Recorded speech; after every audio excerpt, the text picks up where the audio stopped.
Nossas saudações a cada um dos nossos irmãos que nos acompanham em mais essa oportunidade. É com muita alegria que a Sociedade Espírita Jesus e que a doutrina espírita nos oportunizam esse momento de estudo, esse momento de reflexão. Antes de nós iniciarmos a nossa reflexão, gostaríamos de convidar a cada um dos nossos irmãos a elevar o nosso pensamento a Deus, nosso Pai, a Jesus, nosso Mestre, pedindo o amparo, a assistência, a proteção para esse momento de estudo, esse momento de reflexão, que possamos aurir nesses momentos o conhecimento que nos auxilia a seguir em frente na caminhada, buscando a nossa condição de nos tornarmos verdadeiramente espíritos melhores, buscando desenvolver nossas virtudes, que é o grande objetivo nosso na reencarnação. Que assim seja. Então, meus irmãos, após essa breve rogativa, né, o tema da nossa reflexão é caráter e consequências religiosas das manifestações espíritas. Nós vamos encontrar esse trabalho, esse assunto lá nos itens de 1 a 8 da primeira parte do livro Obras Póstumas de Allan Kardec, cujo título principal, né, na primeira parte do livro, é Manifestações dos Espíritos. E o subtítulo, então, é Caráter e Consequências Religiosas das Manifestações Espíritas. Então, nós vamos ver a natureza, o caráter, né, destas manifestações e as consequências religiosas que essas manifestações trazem para a humanidade. Lembrando que, na realidade, o livro Obras Póstumas, ele foi editado após o desencarne, após a morte de Allan Kardec. Ele tinha todo o material, as pesquisas, os estudos realizados, mas não tinha feito a montagem ainda da literatura, o que foi feito após, então, o seu desencarne, mas, mesmo assim, em função dos trabalhos de pesquisas terem sido feitos, terem sido realizados pelo codificador da doutrina, então, naturalmente, ela recebe o nome do autor, no caso, Allan Kardec, mas a edição foi posterior à sua morte. Interessante esse esclarecimento e o porquê do nome da obra ser obras póstumas, do nome da literatura, né, receber essa denominação de obras póstumas. Então, ele vai trabalhar da, essa questão do caráter e das consequências religiosas das manifestações espíritas, nos trazendo abordagens, ensinamentos, análises que ele fez e com todo o esforço que o codificador, que Allan Kardec realizou, ele vem dividir conosco através da obra e do assunto a que nos referimos, os esclarecimentos necessários para nos auxiliar, nos trazer o conhecimento para nos auxiliar na nossa caminhada, com o objetivo do esclarecimento, como nos disse o mestre, o conhecimento liberta. Né? Então, ele inicia nos dizendo que as almas ou os espíritos dos que aqui viveram constituem um mundo invisível, que povoa o espaço e no meio do qual vivemos.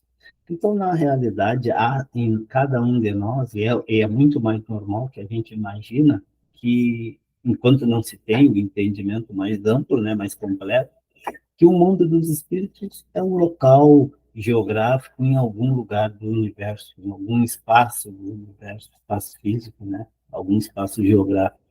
E, na realidade, a doutrina espírita e Kardec vem nos trazer exatamente que o espaço é contíguo, que a convivência é mútua entre encarnados e desencarnados, ocupando o mesmo espaço. Naturalmente que não percebemos, na condição de normalidade, a presença dos irmãos, porque os nossos sentidos não captam, não percebem a presença dos irmãos em função da constituição, que faz parte do espírito, naturalmente, desmaterializado, e do perispírito, que, ainda sendo matéria, é de uma matéria quintessenciada, uma matéria sutil, que os nossos sentidos não percebem. Uma analogia que se pode fazer em relação a essa questão, para a gente poder ter um parâmetro comparativo, né? E a gente compreende melhor as coisas quando há um parâmetro de comparativo com aquilo que conhecemos, é como os sinais de ondas de eletromagnética, em que estão conosco no nosso dia a dia, mas nós não percebemos. E como prova de que essas ondas eletromagnéticas fazem parte do nosso dia a dia, convivem conosco, né, no mesmo espaço, basta, no ambiente em que nos encontramos, ligar um aparelho de rádio. Esses sinais serão transformados em voz, se alguém estiver falando na emissora que está transmitindo, né, ou em música, enfim. Então, é uma realidade, é algo análogo, é algo semelhante a essa questão que muitas vezes nós não nos damos conta. Daí resulta que, desde que há homens, há espíritos, e que estes últimos têm o poder de manifestar-se. Se sempre tiveram, né, o poder de manifestar-se, devem tê-lo tido em todas as épocas, né? Então, na realidade, todo ser humano vem a uma existência física por um determinado período de tempo e retorna à pátria espiritual. Então, havendo o homem, sempre tem alguém desencarnando, retornando à pátria espiritual, que, como dissemos, é o mesmo espaço em que nos encontramos, aonde os irmãos estão em constante contato conosco, com os encarnados, só que, naturalmente, como dissemos, pela sua natureza da atual Constituição, após o desencarne, naturalmente, não os percebemos, a não ser que sejamos médiuns videntes, que aí é diferente, né? Mas na normalidade não percebemos essa presença, que, como Kardec nos diz, ela é constante e ela é efetiva. É o que comprovam a história e as religiões de todos os povos. Então, isso fica comprovado, isso fica bem evidente através da história, né, daquilo que já se ouviu em termos de situações vivenciadas, aparições e outras situações tantas, né, em que, naturalmente, antes da codificação da doutrina, não se tinha o entendimento, a compreensão em relação ao que se tratava. Então, entretanto, nesses últimos tempos, as manifestações dos espíritos assumiram um grande desenvolvimento e tomaram um caráter mais acentuado de autenticidade, porque estava nos desígnios da providência, por fim, a praga da incredulidade e do materialismo. Então, um dos objetivos, naturalmente, que Deus permitiu que esses fenômenos, né, que as manifestações dos espíritos pudessem chegar até a humanidade, é com o objetivo, né, de por fim a incredulidade e término e fim também ao materialismo, ou seja, aquela situação em que aqueles que se identificam com o materialismo acreditam que fora da matéria ponderável, no caso, não existe nada. E essa convivência, essa realidade que a doutrina espírita nos traz, da continuidade da vida pelo espírito imortal, ainda que em outra dimensão, ela é real. Por conseguinte, o materialismo fica desacreditado a partir dessa realidade, tornando-se um equívoco, como nós sabemos. Então, isso tornou-se possível por meio de provas evidentes, permitindo que aqueles que deixaram a Terra viessem a atestar sua existência e revelar-nos a situação ditosa ou infeliz que se encontrava.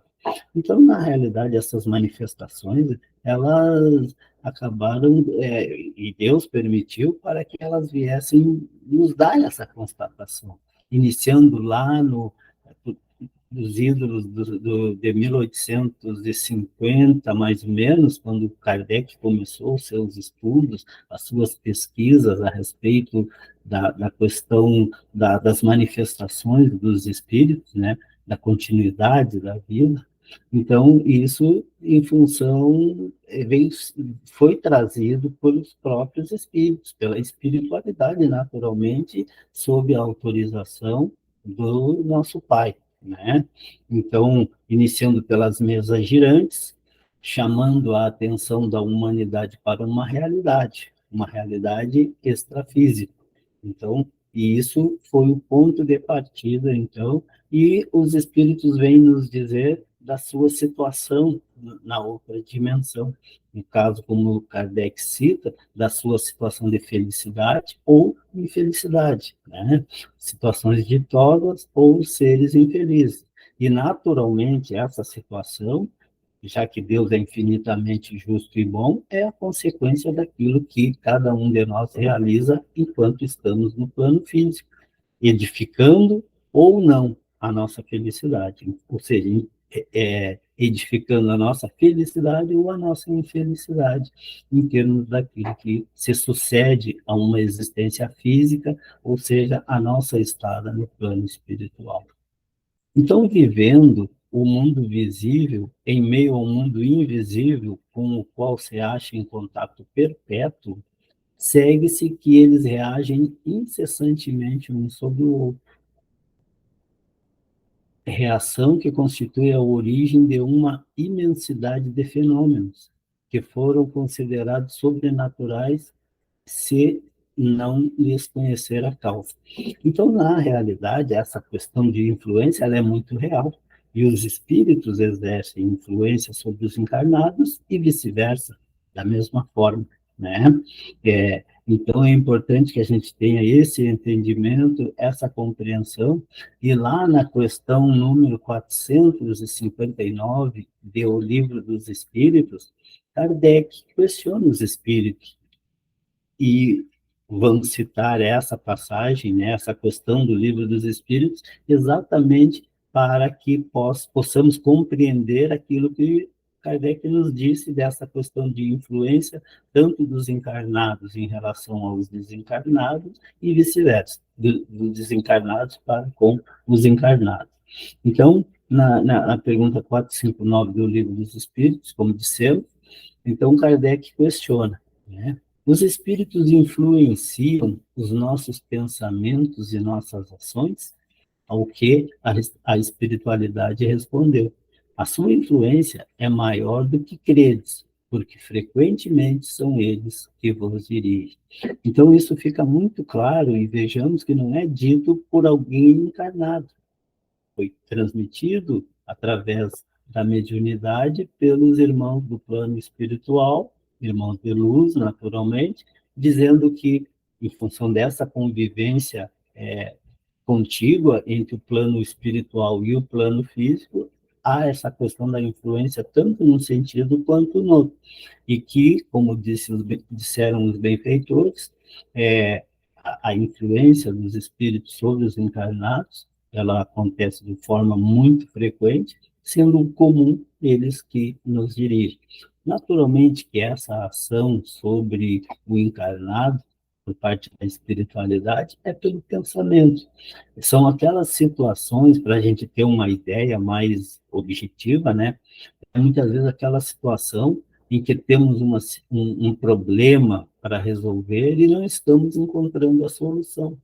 E muitas vezes dizemos que do nada vem a solução. Não tenhamos a menor dúvida que essa situação de busca, de empenho em tentar essa solução, acaba fazendo com que aqueles irmãos, aquele anjo de guarda, aquelas pessoas, aqueles irmãos que se identificam conosco, venham nos trazer pela inspiração, por aquele pensamento que, do nada, muitas vezes, dizendo, achei a solução para tal situação. Então, é exatamente a forma como os espíritos agem sobre nós, a nos influenciar.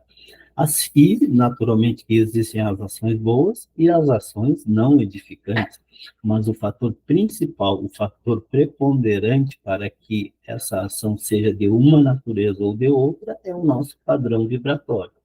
É a condição em que nos encontramos em termos de pensamentos, em termos de sentimentos e de ações, as ações realizadas, mas nos colocar em sintonia com irmãos que estarão a nos auxiliar, ou mesmo aqueles que venham a nos causar dificuldades. Mas sempre nós somos os donos da questão, determinantes em quem estará a nos influenciar, a partir, como dissemos, dos nossos pensamentos, sentimentos e ações. Então, a ação do mundo invisível sobre o mundo visível, e reciprocamente, é uma das leis, uma das forças da natureza, tão necessárias à harmonia universal quanto a lei de atração. Então, é algo natural, é algo que muitas vezes, quando não temos o entendimento, a compreensão, achamos que é o sobrenatural, é o fenômeno acontecendo, mas que consideramos nessa condição por não termos o entendimento e a compreensão de que em que circunstâncias esses fenômenos ocorrem. Então, derivando de uma lei da natureza, semelhante ação nada tem, evidentemente, de sobrenaturais, os fenômenos que ela opera.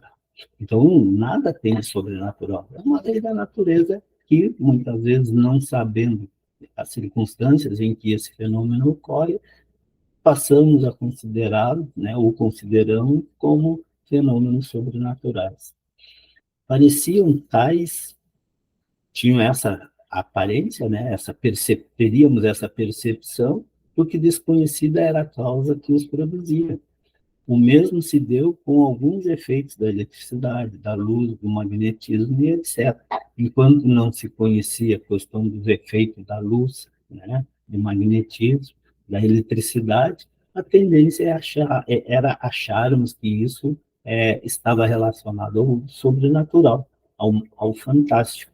E, na realidade, era um fenômeno que era desconhecido da ciência, desconhecido da humanidade.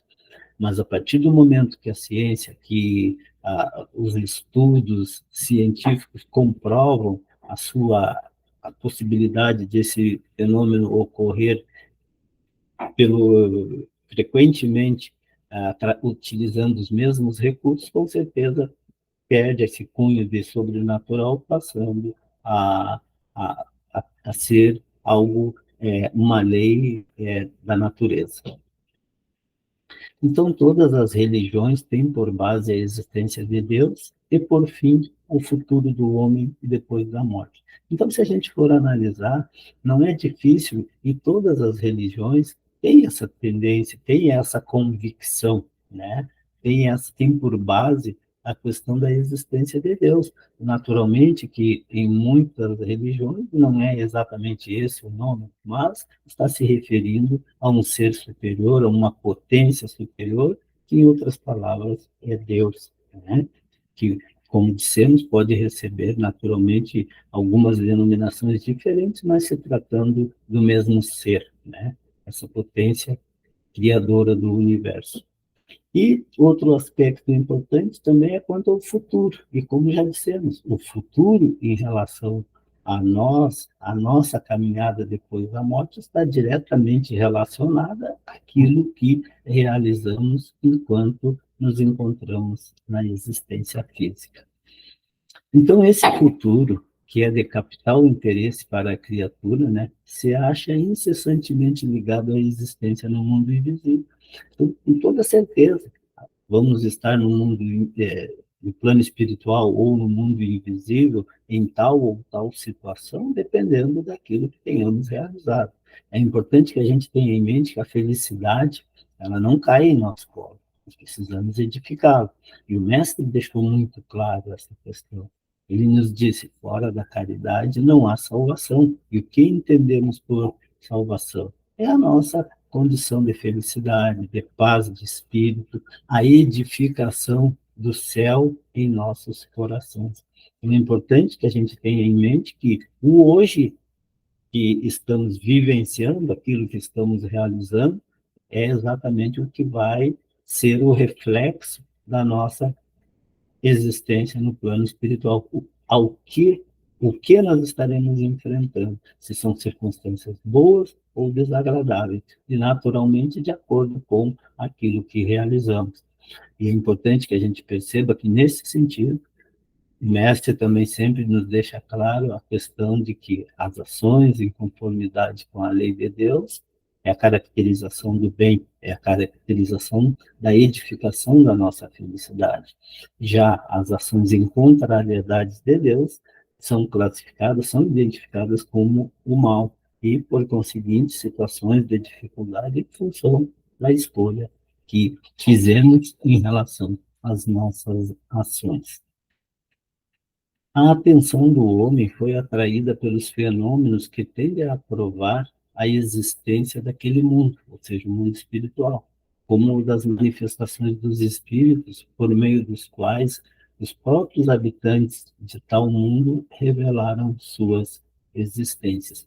Então, a partir dessa, a atenção do homem se voltaram, como dissemos, inicialmente por ocasião das mesas girantes, a divindade, chamando a atenção, mostrando aqueles fatos, aqueles fenômenos, para que a humanidade raciocinasse. Inicialmente, naturalmente, o ser humano se divertia, é, usava como meio de diversão, como meio de distração. Mas Kardec, observando tais fatos, passou a observar e, através dele, e através das orientações dos benfeitores, ele descobriu a existência desse outro mundo, o mundo espiritual, que naturalmente ele não surgiu a partir da codificação da doutrina, ele já existia. Kardec possibilitou a compreensão, o entendimento, ele, pelos estudos realizados, pelas experiências realizadas, ele formou novas, como é que vamos dizer assim, ó, ele tornou compreensível aquilo que era desconhecido pelo ser humano e, por conseguinte, tinha caracteres de sobrenatural. Tendo instintivamente a intuição de uma potência superior, o homem foi sempre levado, em todos os tempos, a atribuir a ação direta dessa potência, os fenômenos né, cuja causa lhe era desconhecida, e que passaram a seus olhos por prodígios e efeitos sobrenaturais. Então, naturalmente, tudo aquilo que ocorria era e que não tínhamos o entendimento, a compreensão, não estavam sob o domínio do entendimento da ciência, era essa circunstância. Então, esses fenômenos, tudo eram citados como Deus agindo direto. E, na realidade, o estudo que a doutrina espírita nos proporciona vem nos mostrar que é a ação dos espíritos, naturalmente, espíritos criados por Deus, mas que cada um, usando o livre-arbítrio que nos é próprio, né, escolhe as ações que vão nos gerar dor ou felicidade.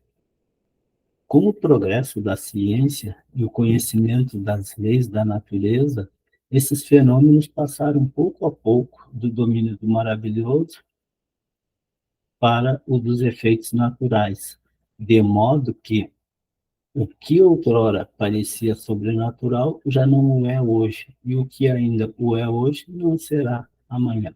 Então, naturalmente, que conforme o avanço da ciência, conforme a ciência vai elucidando aquilo que foge ao conhecimento da humanidade, aquilo que é sobrenatural, tínhamos naturalmente, não que o seja, né, que tínhamos como sobrenatural, vai deixando de ser a partir do entendimento, da compreensão das leis que regem esses fenômenos, essas ações que muitas vezes era considerada como sobrenatural, como disser. E aquilo que ainda a ciência não consegue dominar e que assim o é considerado, com certeza, com o avanço da ciência, isso deixará de ser em tal condição, ou seja, fora do alcance da compreensão humana. Então, o tempo, contudo, viria em que conhecida a lei que rege eles, entrariam como outros na ordem dos fatos naturais. É aquilo que estávamos afirmando. Então, esse tempo chegou e o Espiritismo, dando a conhecer essa lei, apresentou a chave para a interpretação da maior parte das passagens incompreendidas das criaturas sagradas que a isso se referem, e dos fatos tidos como miraculosos. Então, a doutrina espírita vem fazer essa elucidação, como dissemos, Allan Kardec, na sua dedicação, e tendo vindo a uma existência física com a missão de fazer esse estudo,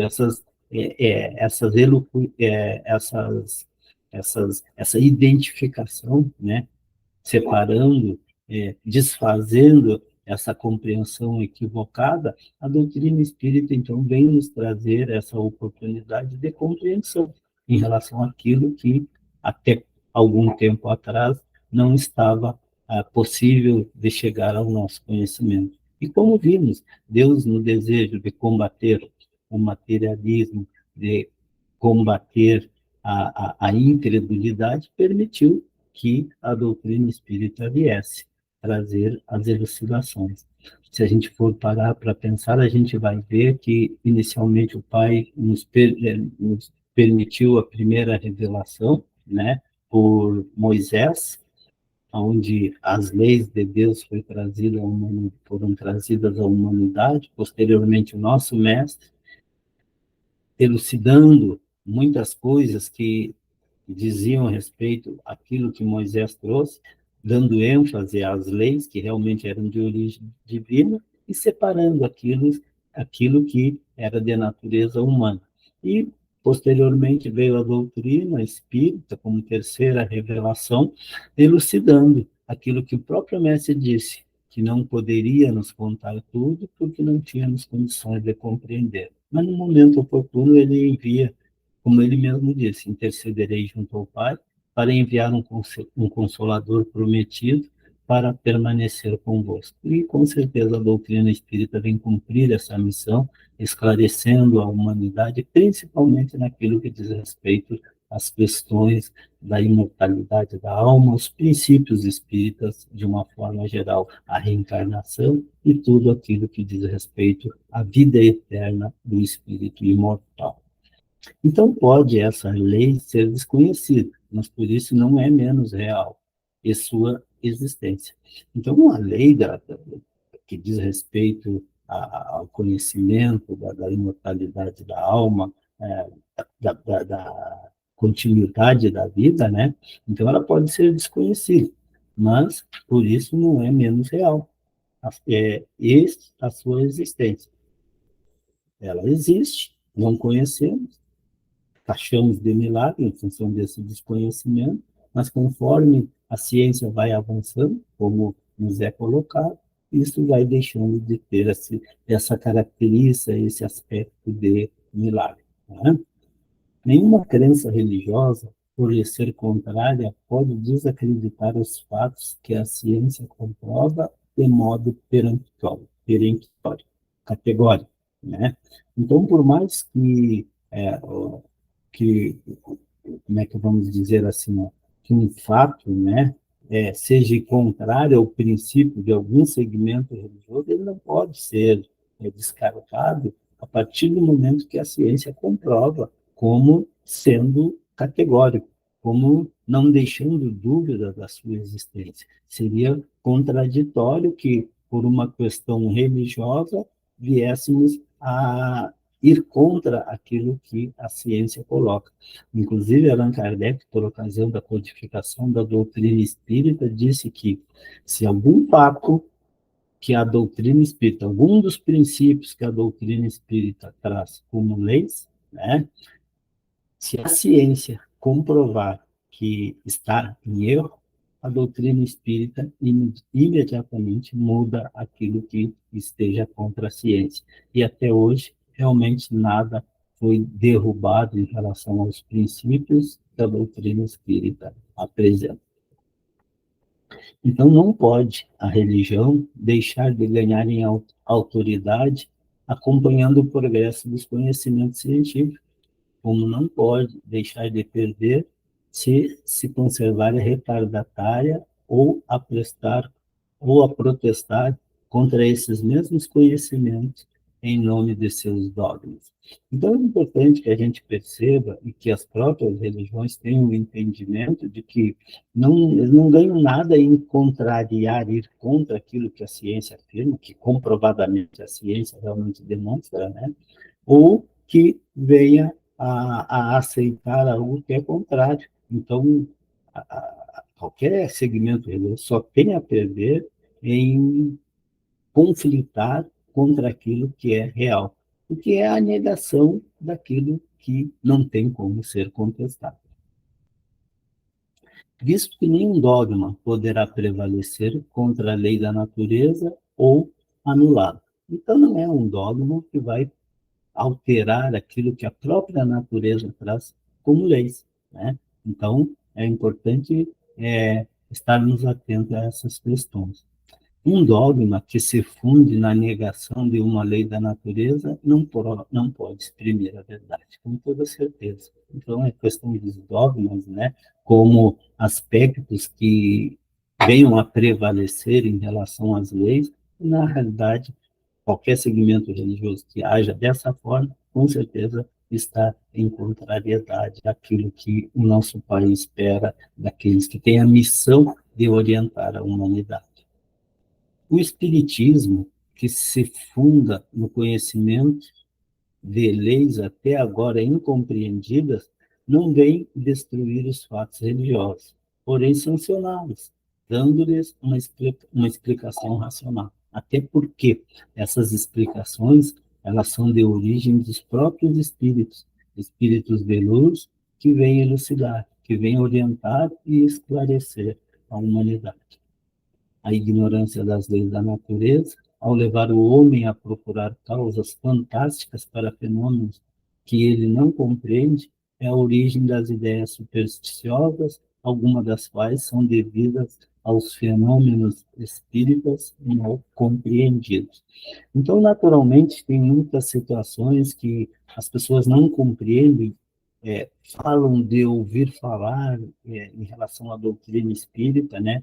Não compreendendo seus princípios e, com certeza, incide em erro, né?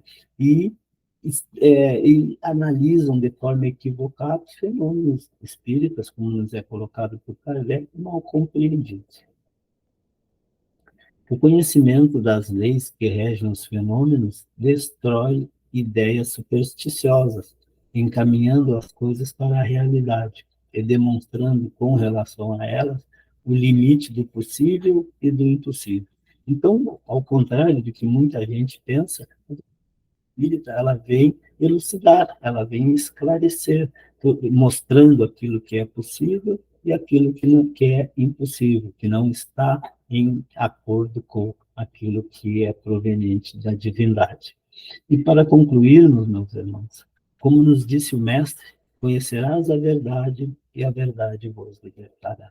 É a partir do conhecimento, é a partir do entendimento que estaremos nos afastando do equívoco, dos erros, nos libertando dos preconceitos e de tudo aquilo que atrasa a nossa caminhada rumo à nossa condição de nos tornarmos espíritos melhores. Era o que tínhamos para hoje, que possamos refletir sobre esta passagem da obra, do livro Obras Póstumas, de forma a que possamos compreender, analisar e bem pautar a nossa caminhada rumo à nossa condição de nos tornarmos espíritos melhores, buscando a nossa transformação moral. Que a paz permaneça com todos os irmãos, agradecidos pela companhia e pela compreensão em estar conosco em mais esse momento.